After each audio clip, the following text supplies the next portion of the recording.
एकजुटीचा विजय असो, कामगार एकजुटीचा विजय असो, हम सब एक है, हम सब एक है. काय सांगाल आपल्याला 1,500 दिवसापेक्षा जास्त दिवस झालेले आहे तरी शासन आपल्याकडे दुर्लक्ष करते, कसं बघता आपण याकडे? कारण की आम्ही जे कामगार आहोत, आमचा जो कामगारांचा जो विषय आहे आणि आमच्या कामगारामध्ये प्रत्येक पक्षाचा तटागटाचा हा कामगार या संघटनेमध्ये आहे आणि आमची जी संघटना आहे व्हिडिओकॉन ग्रुप एम्प्लॉईज युनियन, या संघटनेवर म्हणजे ते कंपनी धूत साहेबांची जी कंपनी आहे व्हिडिओकॉन, या कंपनीचे जे मालक आहेत ते आमच्या मेसर्स ऑटोकारचे मालक अक्षय राजकुमार धूत, अनिरुद्ध वेणुगोपाल धूत. तर हे लोक जे आहेत तर हे लोक बाकींच्या पक्षाला फंड देतात आणि फंड दिल्यामुळं त्या पक्षांना म्हणजे इलेक्शनचा खर्च वगैरे हे सगळं सांभाळतात. त्याच्यासाठी आमच्या कामगारांना हे लोक कुठल्याही प्रकारचं आमच्यावर लक्ष देत नाहीत किंवा काही नाही. कामगार राज्यमंत्री यांनी सांगितलं की यांच्या बच्चू कडू असताना 25/8/2020ला की यांच्यामध्ये मध्यस्थी करून यांचा प्रश्न मिटवा, पण अद्यापपर्यंत आमचा कोणीही प्रश्न मिटवायला तयार नाही. आज आमच्या उपोषणाला 4 वर्षे 1556 दिवस झाले तरी कोणी आमच्याकडे लक्ष द्यायला तयार नाही. आणि मराठा आरक्षण म्हटलं की हे एक इलेक्शनचा अजेंडा आहे, याच्यामधून या राज्यकर्ते लोकांना मतदान भेटते, त्याच्यासाठी त्यांनी मराठा आरक्षणविषयी काही ना काहीतरी निर्णय घेतला. आमची मागणी हेच आहे की आमचा काम आणि आमचा पगार दिलेला नाही.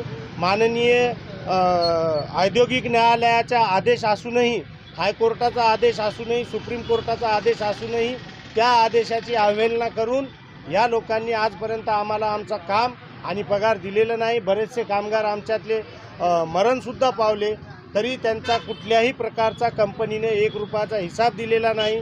कामगार उपायुक्त कार्यालयाने त्यांची पाहणी केली असता त्यांना कंपनी बंद दिसली, पण अद्यापपर्यंत त्यांनी कुठल्याही कामगार उपायुक्त कार्यालय असो किंवा कामगार आयुक्त कार्यालय मुंबई असो यांना कुठल्याही प्रकारचं पत्र देऊन आम्ही रीतसर कंपनी बंद करतो असंही त्यांनी काही सांगितलेलं नाही. आणि आमच्या कामगारांना कोणीही आमच्यावर लक्ष द्यायला तयार नाही आणि त्या अनुषंगानं आज आमच्यावर उपासमारीची वेळ आलेली आहे. आम्ही परेशान आहोत. एक दिवस आम्हाला आत्मदहन करण्याची वेळ आलेली आहे आणि आत्मदहनापेक्षाही आम्ही आता सध्या खचून गेलेले आहोत, कारण आमच्याकडं कामही नाही आणि पैसाही नाही. आता गेले 4 वर्ष तुम्हाला या उपोषणाला झालेले आहे, कोणताही तोडगा निघत नाही. वारंवार तुम्हाला आश्वासन देखील बच्चू कडू यांच्याकडून आले, आता पुढे गेले दिवस. आता ह्याच्यामध्ये असं प्रकरण आहे की आपल्या देशामध्ये डॉक्टर बाबासाहेब आंबेडकरांचं संविधान आहे आणि त्या संविधानावर आम्ही एक कामगार म्हणून आमचा विश्वास आहे आणि त्या विश्वासाखातीर की न्याय आम्हाला एक दिवस जरूर मिळेल.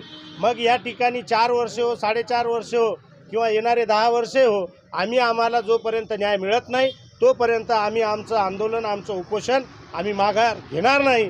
आमचा जीव गेला तरी चालेल, पण आम्ही आमचं आंदोलन करत राहू. कोर्टाचे आदेश असताना सुद्धा कामगार आयुक्त ऐकत नाही, तर आपण याकडे कसं बघता? कोर्टाचे आदेश असताना कामगार आयुक्त ऐकत नाहीत, मालक ऐकत नाही, याच्यासाठी आम्ही त्या आदेशाच्या अनुषंगानं लेबर कोर्टामध्ये कंटेम्पसुद्धा दाखल केलेले आहेत.